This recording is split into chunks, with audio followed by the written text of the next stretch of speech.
Obviously, a very up and down performance for the line today. Very poor in the run game. I felt like we were never really able to establish the run game very well. That's a combination of guys not executing and, credit to Washington of throwing some well-timed blitzes. But, we got to be better. We got to be better up front. No excuses. I think I've had plenty of work with the guys that were out there today, and I don't think anybody in particular played an individually terrible game. Is probably not what you guys want to hear, but I think everybody kind of had their chances to screw this one up. I think myself included, I could have played better, and I think everybody across the board had their moments where they could have got the job done better.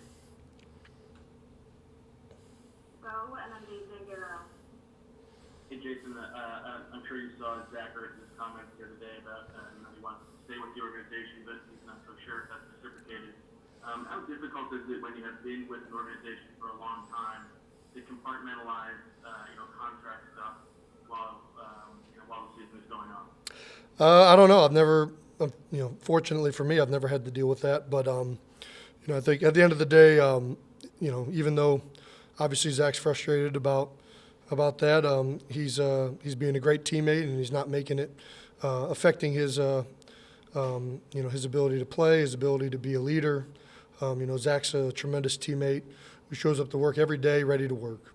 And at the end of the day, it's in his best interest to go out there and, and play as well as he can. I think he knows that. And, regardless of what happens with the team and his agent and everything like that, I mean, obviously I hope that they can work something out because I think he deserves it. But, anyway, he's been outstanding in the building, outstanding today. I don't think he's let it affect him too much. Steve, and then next year. Hey, Jason, we know Lane came into the game questionable and wasn't able to go. How aware of that were you leading up to it? I mean, did you think there was a chance he'd be able to go? And then it left you with some youth out there. How do you think those guys handled the moment leading into the game? Yeah, I mean, we knew that it was going to be a game-time decision. If I'm being honest, I think it was trending in a good direction leading up to the game. But I think he was really pushing it. I mean, he had a lot of moments where there's a lot of swelling and everything, and I think everybody was just hoping and praying that he would be out there because of the type of player he is and what he means to our team. But that being said, I thought Jack went out there and battled his ass off, and when he went down, Milano went out there and played his ass off. Herbie felt like he did a pretty decent, solid job for his first start. I know that the numbers don't really seem to suggest that the O-line played great, and we didn't. We didn't play great. We played very average to poor at times, and everybody kind of took their turns contributing to that. But I think that there's, especially in the first half, obviously there's a lot of good things to learn from. But just overall, the whole second half, everybody needed to play better. Everybody needed to get their job done just a little bit better. And but I was those two guys, for being young guys, went out there and did what's expected of young backup offensive linemen to do, if not more.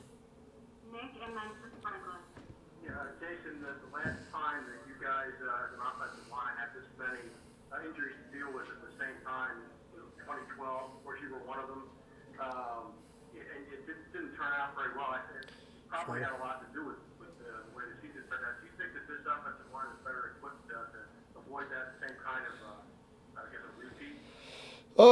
Yeah, I certainly hope so, for sure. Yeah, I think we have better depth on this line, and I think that obviously losing Brandon, he's been best guard in the NFL for a few years now, in my opinion, and Lane will be back and Jason's back, but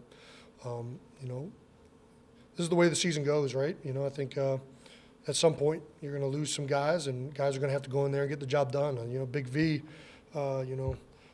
he was very taken for granted in his career in Philadelphia. And, when his number was called, he went out there, he got the job done, helped us win a Super Bowl.